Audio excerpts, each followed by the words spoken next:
El caníbal de Atizapán, sombras de un monstruo. La sombra en el barrio. El ocaso se derramaba sobre Atizapán como un líquido espeso y gris, tiñendo los edificios desgastados con tonos de plomo y ceniza. Las calles estrechas, bordeadas de construcciones desvencijadas y muros cubiertos de grafitis descoloridos, parecían respirar un silencio denso que ocultaba secretos inconfesables. El frío de octubre se colaba entre los intersticios de las paredes, trayendo consigo un olor metálico que recordaba a sangre seca y promesas rotas. Roberto Hernández contemplaba las fotografías extendidas sobre el escritorio. 42 años de vida, 10 dedicados a resolver los casos que nadie más quería tocar, habían dejado una marca indeleble en su rostro. Profundas líneas de expresión surcaban su frente, y sus ojos, de un marrón oscuro casi negro, habían perdido ese brillo de juventud que alguna vez lo caracterizara. Su cabello, antes completamente negro, ahora mostraba mechones plateados que lo hacían parecer más viejo de lo que realmente era. Los rostros de las víctimas lo observaban desde las fotografías. 5 jóvenes desaparecidos en apenas 2 meses. 5 familias esperando respuestas. 5 historias de vida truncadas sin una explicación coherente. Elena Ramírez, su compañera de investigación, organizaba meticulosamente los expedientes. A sus 35 años, era la criminóloga más respetada de la delegación. Su mirada analítica escudriñaba cada detalle, cada mínima inconsistencia. Su cabello negro, recogido en un moño austero, y su postura erguida revelaban una determinación inquebrantable. «Son 5 desaparecidos en 2 meses», murmuró Elena, rompiendo el silencio sepulcral que los rodeaba. Su voz sonaba como un susurro de frustración contenida. Y no hay absolutamente ninguna conexión aparente entre ellos. Roberto encendió un cigarrillo, sus manos curtidas temblando ligeramente. El humo se elevó, dibujando figuras espectrales que parecían bailar alrededor de las fotografías de los desaparecidos. Cada imagen contaba una historia diferente: un estudiante universitario, un trabajador de construcción, un repartidor de comida, un mecánico, un joven que trabajaba en una tienda de conveniencia. Edades diferentes. Trabajos distintos. Zonas diversas de Atizapán. Ningún patrón visible a simple vista. «Algo no está bien en este barrio», murmuró Roberto, dando una calada profunda a su cigarro. La oficina era un espacio reducido, con paredes color verde institucional manchadas por el tiempo. Archivadores metálicos oxidados se amontonaban en los rincones, repletos de expedientes de casos antiguos. Un mapa de la zona estaba clavado en una de las paredes, con alfileres rojos marcando los puntos de las desapariciones. Un ruido afuera interrumpió sus pensamientos. Un gato callejero había derribado una lata de basura, provocando un estruendo metálico que resonó en la calle desierta. Elena levantó la mirada, sus sentidos en alerta. «¿Escuchaste eso?», preguntó. Roberto asintió lentamente. Pero ese ruido no era lo que realmente le preocupaba. Era ese otro sonido, más sutil, más amenazante, que parecía susurrar entre las sombras de Atizapán. El primer expediente correspondía a Marco Antonio Gutiérrez, un estudiante de arquitectura de 22 años. Desapareció una noche de agosto, después de salir de la universidad. Su última ubicación había sido registrada cerca de una parada de autobús en el centro de Atizapán.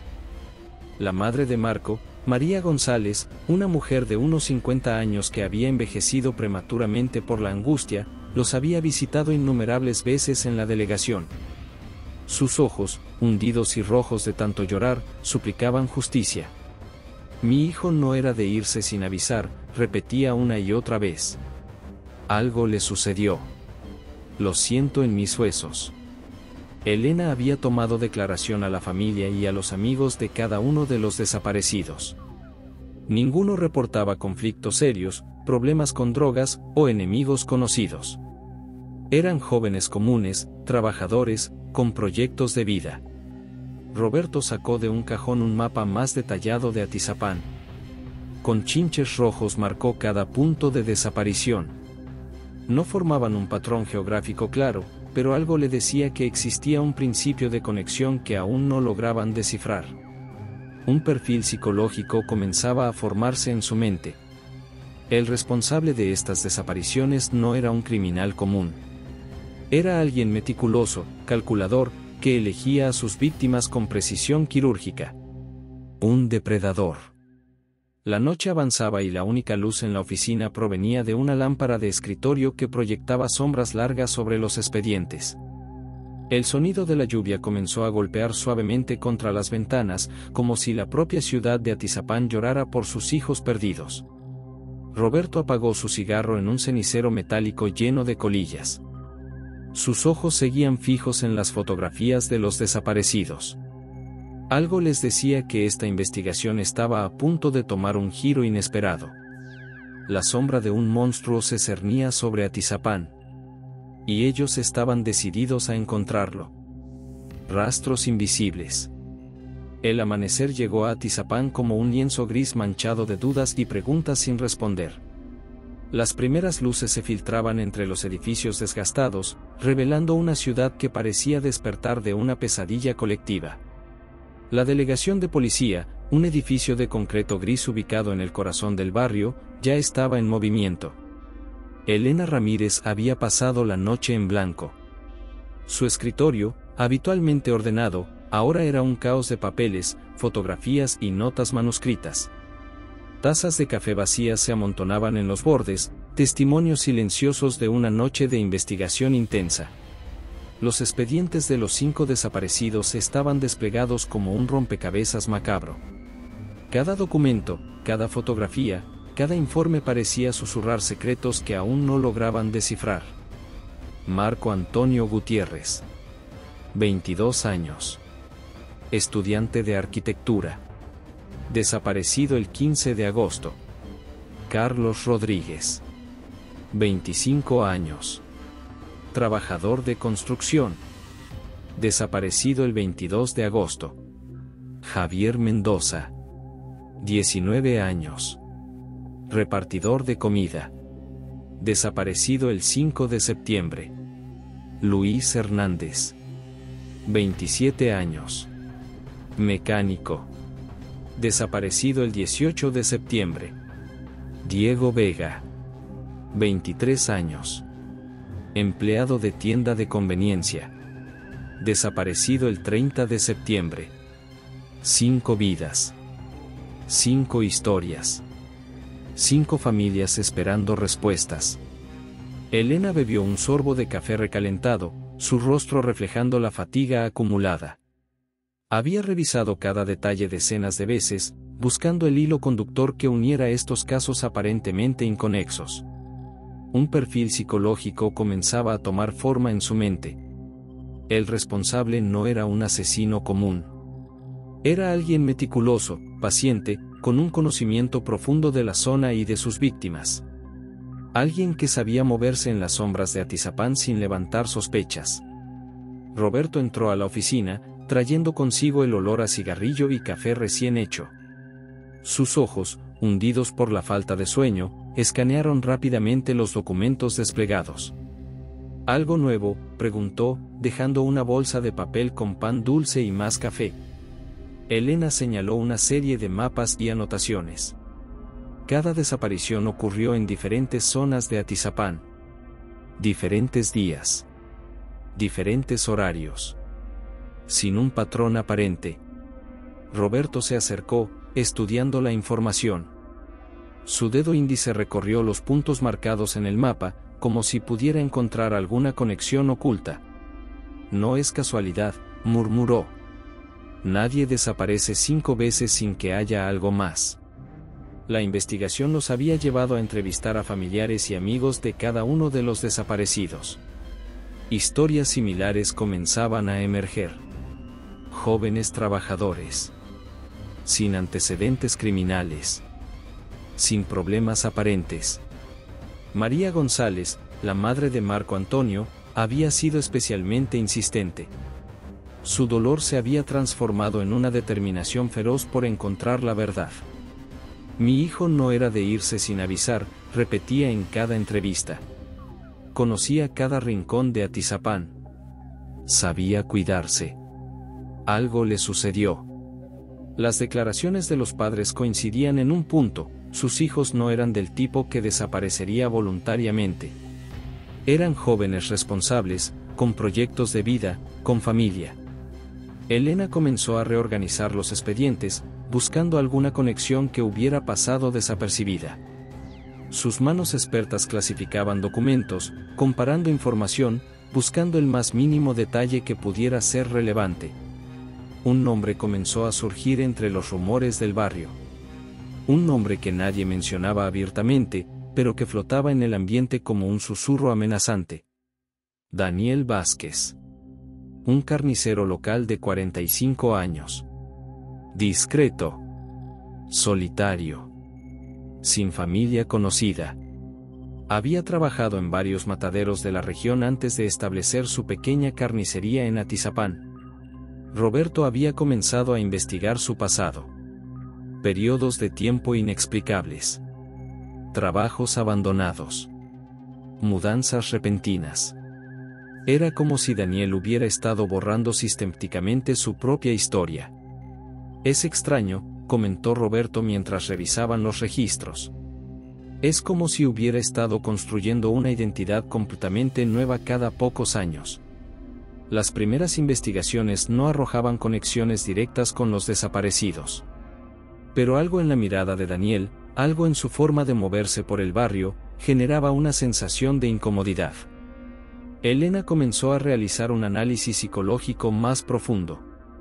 Los perfiles de los desaparecidos no parecían tener nada en común a primera vista.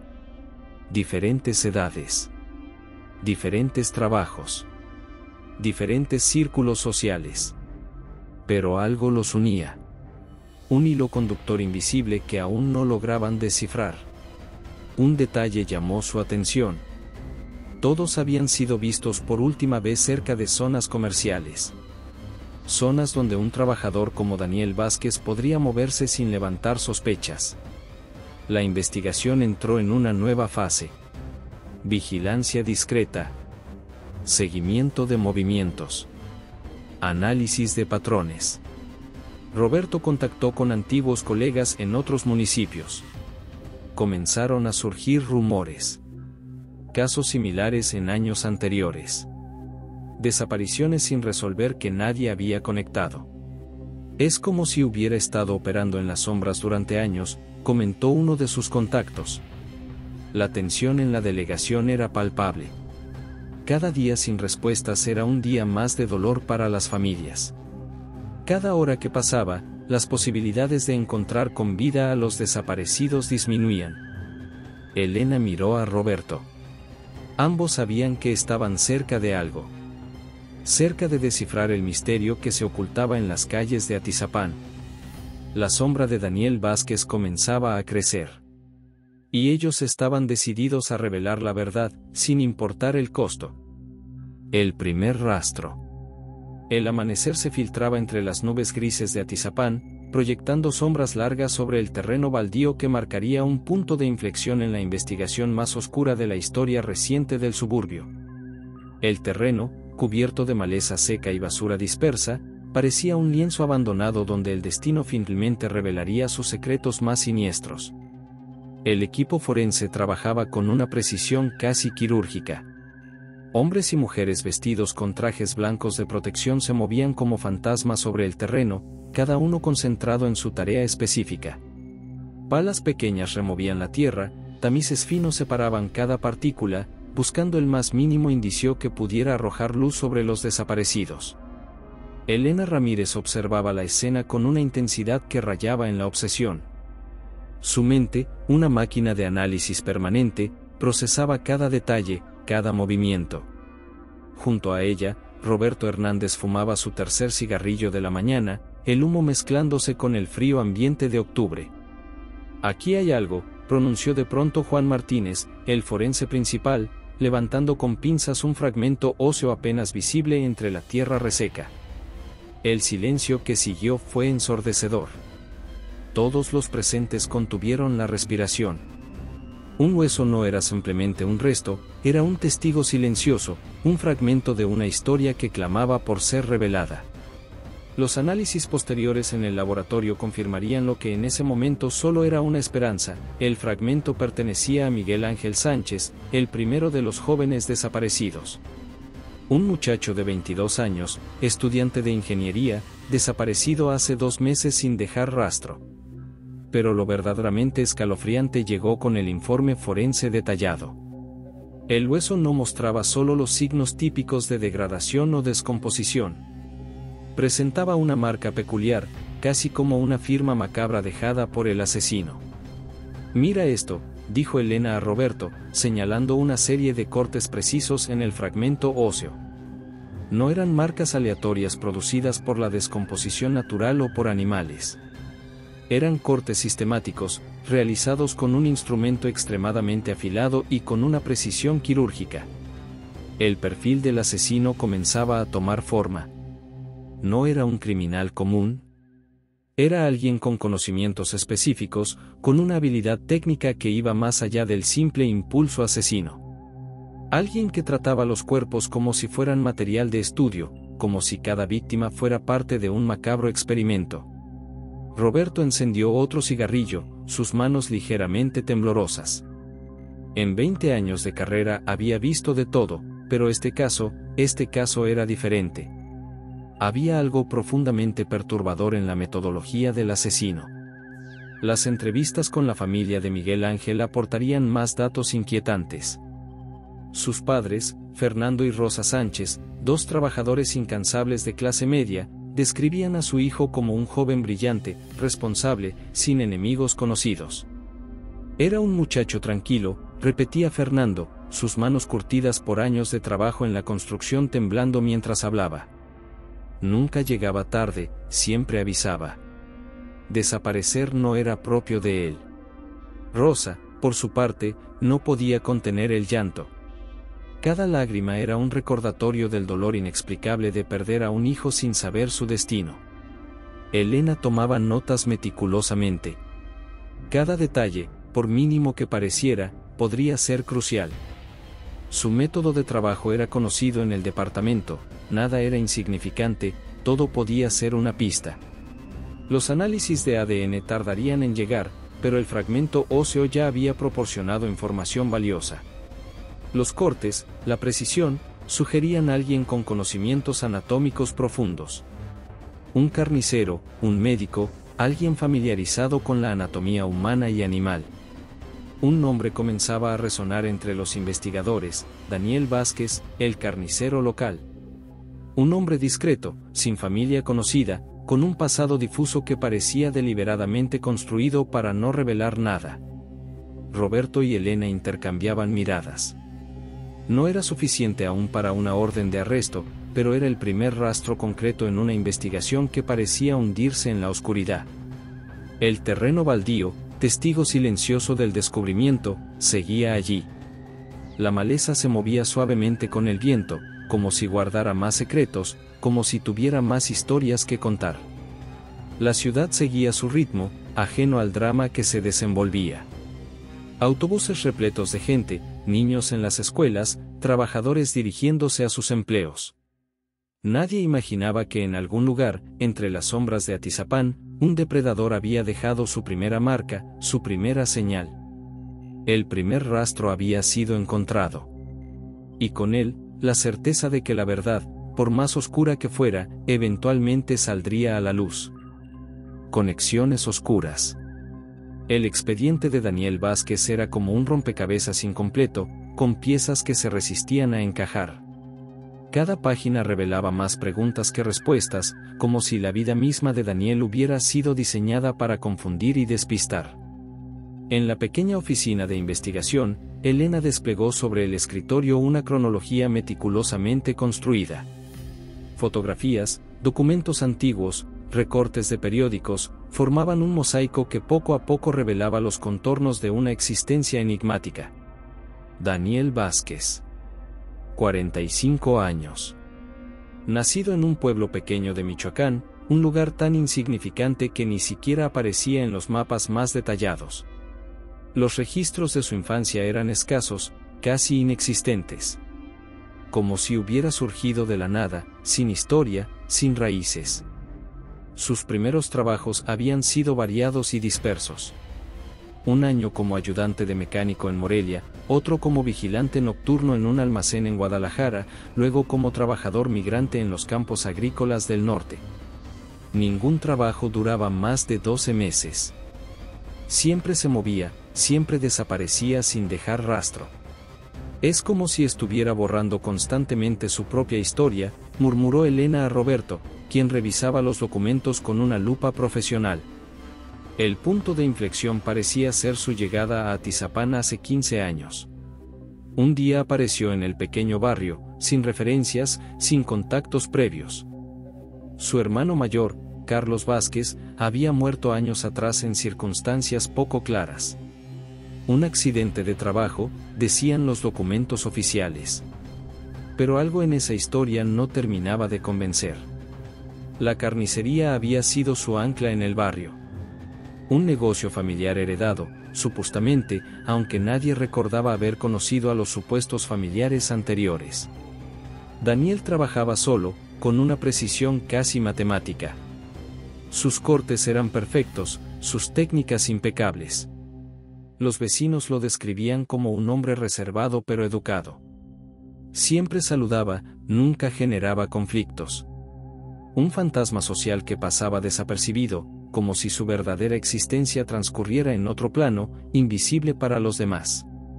Roberto encendió un cigarrillo, su mirada perdida en los documentos. Algo no cuadraba. Ningún criminal tan meticuloso surge de la nada. Cada asesino tiene un origen, una razón, un punto de quiebre. Las primeras investigaciones más profundas revelaron un dato inquietante. En los lugares donde Daniel había vivido anteriormente, coincidentemente habían ocurrido desapariciones similares. Morelia, Guadalajara, un pequeño pueblo en Sonora. Casos sin resolver, sin conexión aparente, pero con un patrón demasiado similar para ser una coincidencia. Elena contactó a antiguos compañeros de trabajo de Daniel. Las entrevistas revelaban un perfil inquietante. Era eficiente, meticuloso, pero había algo en su mirada que generaba incomodidad. No era hostilidad abierta, sino un vacío profundo, como si mirara a través de las personas en lugar de mirarlas directamente. Un ex compañero de la época en que trabajó como vigilante nocturno recordó un detalle peculiar. Vázquez tenía un conocimiento anatómico impresionante para alguien que solo era un vigilante. Hablaba de músculos, tendones, articulaciones con una precisión que parecía más propia de un cirujano que de un trabajador común. Los archivos médicos de su familia resultaron igualmente enigmáticos. Su madre había muerto en un hospital psiquiátrico cuando Daniel tenía apenas 12 años. Diagnóstico oficial: esquizofrenia paranoide. Pero los registros estaban incompletos, como si alguien hubiera borrado deliberadamente información sensible. Su hermano Carlos, el único familiar del que se tenían registros, había muerto en un supuesto accidente laboral en una fábrica de procesamiento de carnes. La autopsia había sido rápida, los informes escuetos. Demasiado escuetos para ser completamente creíbles. Roberto comenzó a dibujar conexiones. Las desapariciones no eran aleatorias. Había un método, una selección cuidadosa. Jóvenes entre 20 y 30 años, sin familia demasiado influyente, estudiantes o trabajadores de empleos precarios. Personas que pasarían desapercibidas si desaparecieran. No es un asesino común, le dijo a Elena. Es un depredador sistemático. Alguien que ha estado perfeccionando su método durante años. La vigilancia comenzó de manera discreta. Movimientos sutiles, seguimiento profesional. Daniel Vázquez seguía su rutina imperturbable. Abría la carnicería temprano, atendía a sus clientes con una sonrisa educada, cerraba tarde. Nada parecía fuera de lo común. Pero para Roberto y Elena, nada era lo que parecía. Un detalle adicional llamó la atención de Elena. En el sótano de la carnicería, durante una revisión rutinaria de los registros, encontró una serie de cuadernos antiguos. Diarios personales escritos con una caligrafía meticulosa, casi obsesiva. Las primeras páginas hablaban de su infancia.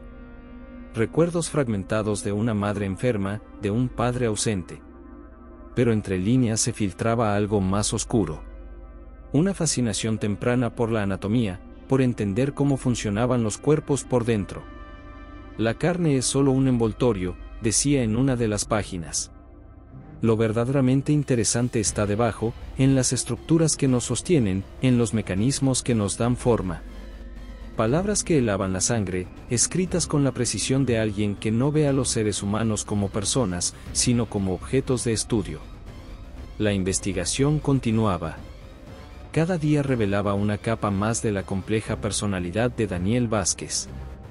Un hombre que había construido su vida como una fortaleza, diseñada para ocultar los secretos más oscuros. El cerco se estrechaba. Y Daniel, ajeno aparentemente a la investigación, seguía con su rutina imperturbable en la pequeña carnicería de Atizapán. La verdad estaba cerca. Pero en este juego de sombras, nadie podía cantar victoria todavía. La red se cierra. El silencio de Atizapán era más denso que el smog que envolvía Ciudad de México. Las calles serpenteantes, testigos mudos de una historia que se tejía entre sombras, parecían contener un secreto que pugnaba por escapar. Daniel Vázquez no lo sabía aún, pero su mundo comenzaría a desmoronarse en las próximas horas, como un castillo de naipes construido sobre mentiras.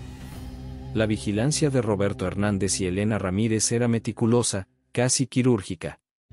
Habían estudiado cada movimiento de Daniel durante semanas, recopilando información, armando un rompecabezas que poco a poco revelaba su verdadera naturaleza. La carnicería de la calle Guerrero se había convertido en su punto de observación, un lugar que parecía tan ordinario como cualquier otro negocio del barrio, pero que ocultaba secretos inimaginables. María González, la madre del primer joven desaparecido, se había convertido en una aliada inesperada de la investigación. Su dolor se había transformado en una energía imparable, un combustible que alimentaba la determinación de encontrar la verdad. Cada día visitaba la delegación, aportando nuevos detalles, compartiendo recuerdos de su hijo que podían ser cruciales. Mi Javier era diferente, recordaba con los ojos humedecidos. No era de irse sin despedirse. Siempre me llamaba, incluso para decirme algo tan simple como que llegaba tarde a casa. Su voz temblaba, pero su mirada era de acero. No descansaría hasta encontrar respuestas. Elena había armado un perfil psicológico de Daniel que iba más allá de lo superficial. No era un asesino impulsivo, sino un depredador calculador. Sus movimientos eran precisos, sus elecciones, meticulosas. La forma en que seleccionaba a sus víctimas revelaba un nivel de planificación que estremecía. Los archivos que habían recopilado mostraban un patrón escalofriante. Daniel no era un criminal novato. Su historial laboral revelaba una serie de trabajos en diferentes ciudades, siempre en lugares donde posteriormente se reportaban desapariciones inexplicables. Una coincidencia que dejaba de ser casual. Roberto revisaba las fotografías de las víctimas una y otra vez. Jóvenes entre 18 y 25 años, todos delgados, de complexión similar. No era una elección al azar. Daniel tenía un tipo específico, una preferencia que revelaba algo más profundo que un simple impulso criminal. Una tarde, mientras observaban la carnicería desde un vehículo camuflado, Elena notó algo peculiar. «Mira cómo interactúa con los clientes», susurró a Roberto. Daniel no era un carnicero ordinario. Su trato era demasiado calculado, demasiado controlado. Cada movimiento, cada palabra, parecía parte de un elaborado teatro. Los vecinos del barrio comenzaban a sentir el peso de la investigación. Rumores circulaban, miradas se cruzaban con recelo. Atizapán no era un lugar grande, y los secretos tenían la costumbre de filtrarse como agua entre las rocas. Un día, María trajo consigo un álbum de fotos de su hijo Javier. Mientras lo hojeaban en la delegación, un detalle llamó la atención de Elena. En una de las últimas fotografías, tomada semanas antes de su desaparición, había un detalle que pasó desapercibido inicialmente. En el fondo, casi difuminado, estaba Daniel Vázquez. Lo conocía, murmuró María, su voz quebrantándose. Javier me habló de un carnicero que le vendía carne a precio especial para su familia. Decía que era muy amable, que siempre tenía conversaciones interesantes. La pieza final del rompecabezas comenzaba a tomar forma. Daniel no solo elegía a sus víctimas al azar, las preparaba, las estudiaba, establecía una conexión previa que le permitía ganarse su confianza. Roberto contactó a un antiguo compañero en el Instituto de Investigaciones Forenses. Necesitaban confirmar algo que hasta ahora era solo una hipótesis: los restos encontrados anteriormente realmente pertenecían a las víctimas conocidas, o existían más desaparecidos de los que inicialmente habían documentado. La respuesta llegaría como un golpe certero. No solo había más víctimas, sino que Daniel podría haber estado operando durante años, dejando un rastro de desapariciones que se extendía más allá de Atizapán, posiblemente por toda la región metropolitana de Ciudad de México. Elena preparó un operativo que requeriría precisión milimétrica. No podían permitir que Daniel escapara, no después de todo lo que habían descubierto. Cada movimiento debía ser calculado, cada decisión tomada con la certeza de que estaban a punto de desenmascarar a un monstruo que había permanecido oculto durante demasiado tiempo. La noche del operativo se acercaba. María González, sentada en la delegación, sostenía una foto de su hijo. Sus ojos, antes llenos de desesperación, ahora reflejaban una determinación inquebrantable. Pronto, muy pronto, tendría respuestas. Daniel Vázquez seguía en su rutina, ajeno a que cada uno de sus movimientos estaba siendo registrado, analizado, preparando el terreno para su caída inevitable. La red se cerraba lentamente, como un nudo que se aprieta sin misericordia. El barrio de Atizapán guardaba secretos. Y ese secreto estaba a punto de ser revelado. Revelaciones. El registro en la carnicería de Daniel Vázquez sería un momento que cambiaría para siempre la vida de todos los involucrados. El equipo forense entró con una orden judicial que parecía pesar más que el propio aire que respiraban. Cada paso resonaba como un eco de justicia contenida durante años. Roberto Hernández observaba meticulosamente cada rincón del pequeño local. No era un simple matadero municipal, sino un territorio que había guardado secretos mortales durante demasiado tiempo. Las paredes de azulejo blanco, aparentemente inmaculadas, parecían susurrar historias que nadie había querido escuchar. Elena Ramírez dirigía el operativo con una precisión quirúrgica. Sabía que cada detalle, por más insignificante que pareciera, podría ser la clave para desentrañar el misterio de los desaparecidos. Sus manos, enfundadas en guantes blancos de látex, revisaban cada superficie, cada rincón oscuro del establecimiento.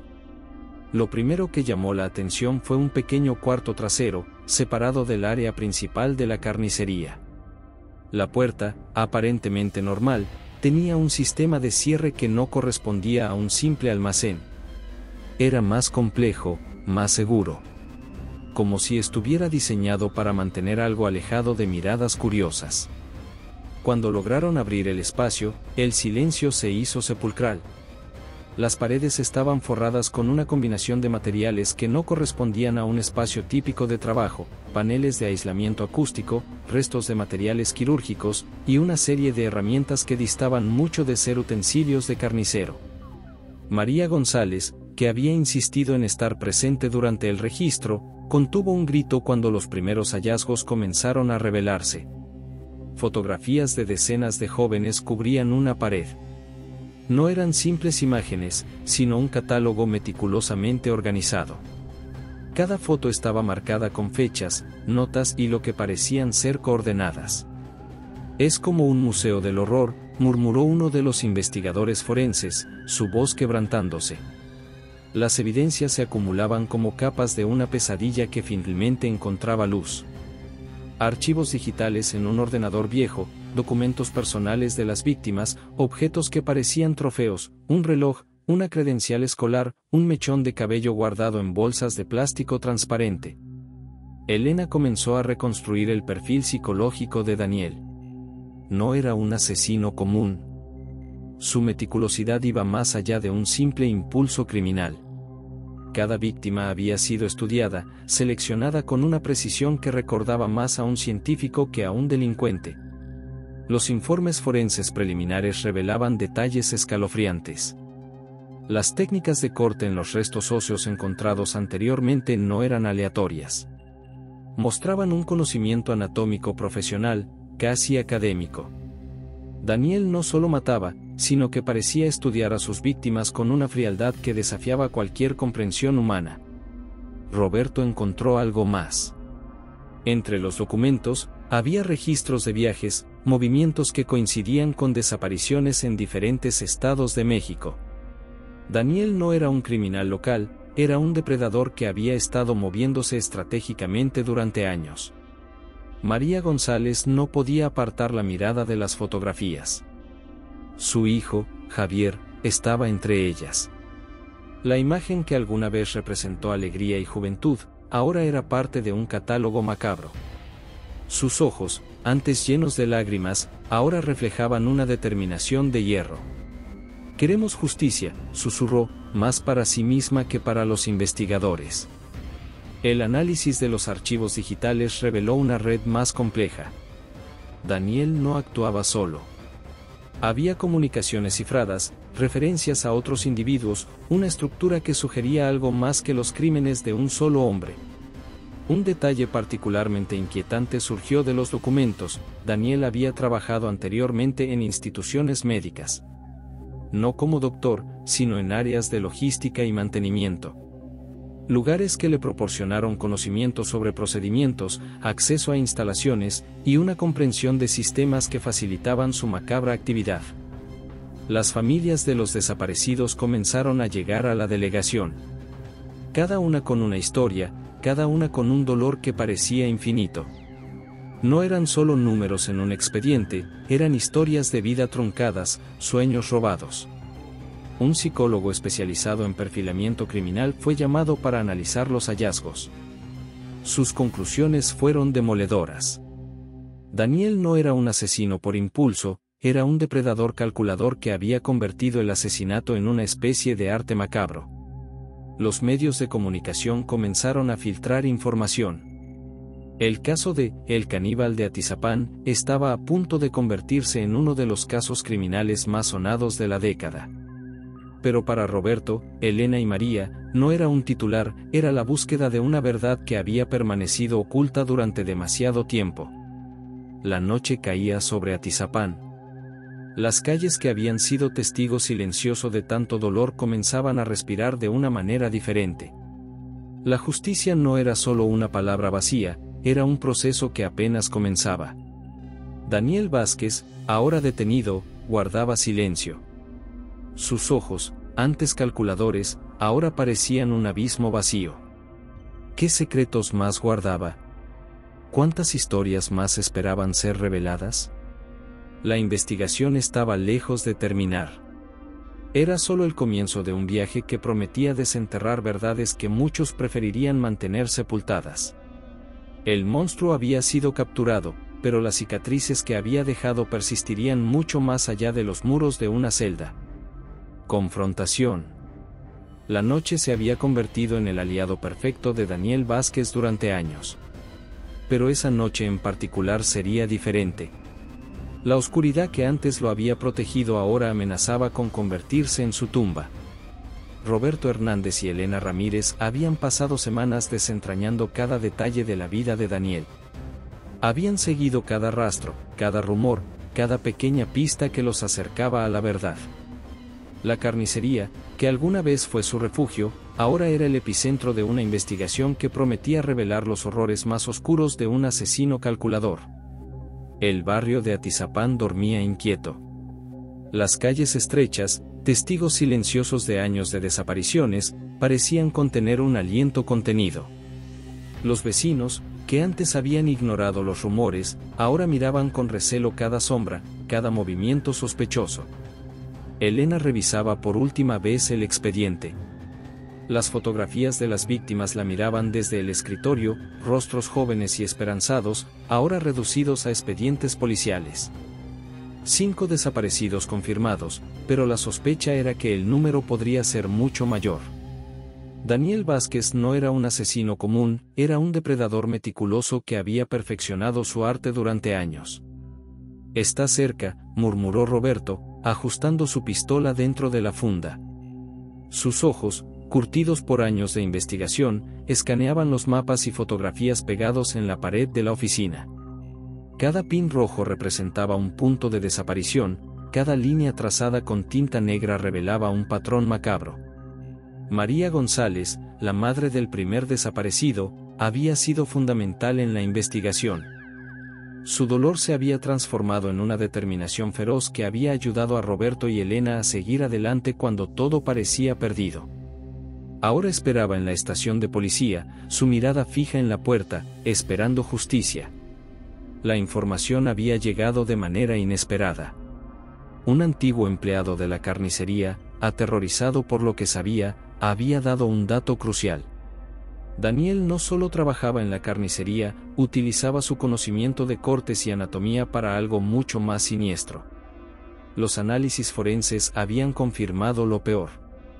Los fragmentos de hueso encontrados no solo pertenecían a las víctimas, sino que mostraban una precisión quirúrgica que solo alguien con conocimientos profesionales podría realizar. Las marcas, casi como una firma macabra, revelaban un método de descuartizamiento que iba más allá de un simple asesinato. Roberto recordaba cada detalle de la investigación. Los periodos inexplicables en la vida de Daniel, sus mudanzas repentinas, los trabajos abandonados sin explicación.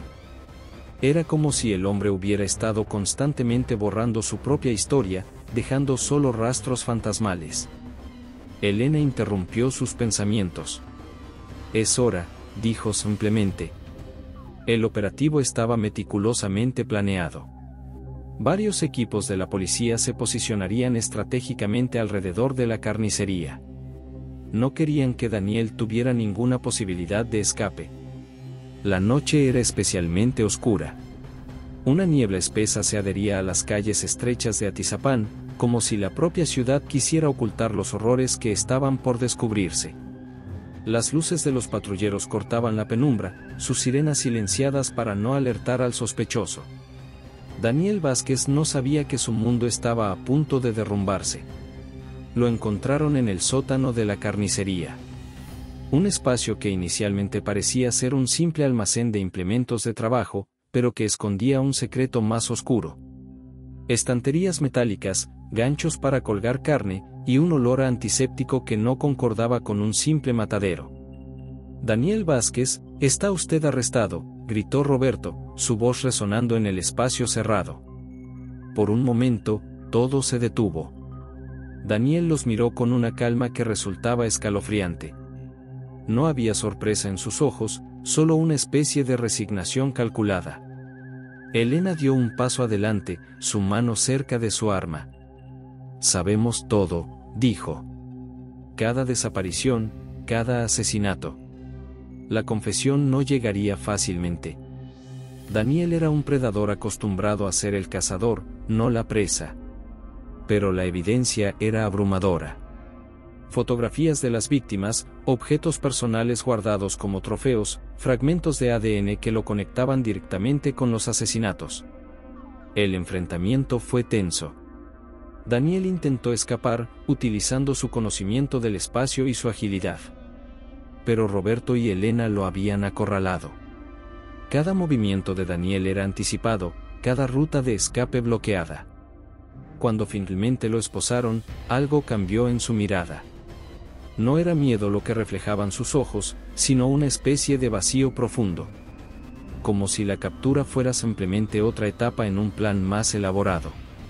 «Años», murmuró Daniel cuando lo llevaban. «Años perfeccionando mi arte». María González, esperando en la estación, lo vio pasar. No había odio en su mirada, solo un dolor profundo y la esperanza de encontrar respuestas sobre su hijo desaparecido. La ciudad de Atizapán respiraba de manera diferente esa noche. Un depredador había sido capturado, pero las cicatrices de sus crímenes permanecerían por mucho tiempo. Roberto y Elena se miraron. Sabían que este caso los marcaría para siempre. No era solo un criminal que habían capturado, era un monstruo que había estado operando en las sombras durante años. La justicia había llegado. Pero a un precio muy alto. Cicatrices. El juicio de Daniel Vázquez se convirtió en un punto de inflexión para Atizapán. No era solo un caso judicial, era una herida abierta que la comunidad necesitaba cerrar. La sala del tribunal estaba repleta. Familiares de las víctimas, periodistas, policías, todos convergían en un espacio que prometía revelar los detalles más oscuros de una pesadilla que había durado años. María González ocupaba la primera fila. Su rostro, marcado por el dolor y la esperanza, representaba el sufrimiento de todas las familias que habían perdido a sus seres queridos. A su lado, otras madres, otros padres, unidos por una pérdida que parecía imposible de comprender. Roberto Hernández y Elena Ramírez esperaban para declarar. Habían pasado noches sin dormir preparando cada detalle de la acusación. No era solo un caso más, era la culminación de meses de investigación y persecución. Daniel Vázquez permanecía inmutable. Vestido con un traje gris, custodiado por 2 oficiales, parecía más un ejecutivo de mediana edad que un asesino en serie. Su mirada era un vacío profundo, como si ya estuviera desconectado de la realidad que lo rodeaba. El fiscal comenzó su alegato. Cada palabra era un golpe preciso, desentrañando la metodología macabra de Daniel. No era un asesino común, era un depredador calculador que había convertido el arte de matar en una forma de vida. Daniel Vázquez no solo quitó vidas, comenzó el fiscal, su voz resonando en la sala. Destruyó familias enteras. Cada desaparecido representa un mundo de dolor, de esperanza truncada. Las evidencias eran abrumadoras. Fotografías de las víctimas, restos óseos analizados, objetos personales encontrados en el sótano de la carnicería. Cada detalle revelaba un patrón meticuloso de selección y eliminación. Los forenses habían trabajado incansablemente. Los informes detallaban no solo los métodos de Daniel, sino la precisión quirúrgica con la que operaba. Su conocimiento como carnicero le había proporcionado una ventaja macabra, permitiéndole desaparecer cuerpos con una eficiencia escalofriante. Elena recordaba cada entrevista, cada momento de la investigación. Cómo habían logrado reconstruir los movimientos de Daniel, desentrañando una red de desapariciones que se extendía más allá de lo que inicialmente habían imaginado. Estimamos que hay al menos 15 víctimas confirmadas, declaró Elena ante el tribunal. Pero el número real podría ser mucho mayor. Roberto observaba a María González. Sabía que para ella, y para las otras familias, ninguna sentencia sería suficiente.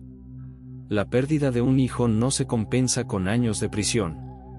El abogado defensor intentó argumentar una locura temporal, una perturbación mental. Pero los informes psiquiátricos eran claros, Daniel Vázquez era plenamente consciente de sus acciones. No había arrebato, no había impulso descontrolado. Cada asesinato había sido meticulosamente planeado. Los testimonios de los vecinos comenzaron a revelar capas de una personalidad perturbadora. Daniel no era un extraño para la comunidad, era alguien que había pasado desapercibido durante años. Un hombre discreto, solitario, que nadie hubiera señalado como un potencial asesino. Siempre fue callado, recordaba una vecina. Trabajaba en su carnicería, no molestaba a nadie. Nadie hubiera imaginado. Su voz se quebró. La realización de que un monstruo había estado literalmente a metros de sus casas era demasiado para procesar. El juicio se extendió durante semanas. Cada día traía nuevos detalles, nuevas revelaciones que hacían que la comunidad de Atizapán se estremeciera. Las familias de las víctimas esperaban justicia. No solo la condena de Daniel, sino respuestas. ¿Por qué? ¿Cómo había podido ocurrir algo así? María González finalmente tuvo la oportunidad de hablar. Su testimonio no buscaba venganza, buscaba comprensión. Mi hijo no era un número, dijo, su voz temblando pero firme. Era un sueño, una vida, un futuro. Daniel Vázquez no solo lo mató, intentó borrarlo de la existencia. La sala guardó un silencio sepulcral. Cuando finalmente se dictó la sentencia, Daniel fue condenado a cadena perpetua. Múltiples cargos de asesinato, secuestro, profanación de cadáveres. Una lista de crímenes que parecía interminable. Pero para Roberto y Elena, la victoria era agridulce. Sabían que habían capturado a un asesino, pero las cicatrices permanecerían. Nunca volverá a lastimar a nadie, le dijo Roberto a Elena después del juicio. Elena miró hacia la ciudad de Atizapán. Las calles seguían siendo las mismas, pero algo había cambiado. Un monstruo había sido sacado de entre ellos. Los días siguientes al juicio fueron de reflexión colectiva. La comunidad comenzó a sanar, lentamente. Memoriales improvisados aparecieron en las calles, recordando a los desaparecidos. Velas, fotografías, flores. Daniel Vázquez fue trasladado a un penal de máxima seguridad. Una celda pequeña, gris, que sería su único mundo por el resto de su vida. Roberto continuaba investigando. Existía la sospecha de que podrían haber más víctimas sin identificar. Su trabajo no terminaba con la condena de Daniel. Elena comenzó a trabajar en un libro, documentando el caso. No como un sensacionalismo criminal, sino como un homenaje a las víctimas. Cada nombre, cada historia merecía ser recordada. María González fundó una organización para ayudar a familias de desaparecidos. Su dolor se transformó en un movimiento de esperanza y búsqueda de justicia. Atizapán respiraba diferente. Las cicatrices permanecerían, pero la comunidad había demostrado su capacidad de resistencia. Un monstruo había sido detenido. La vida continuaba. Fin de la historia.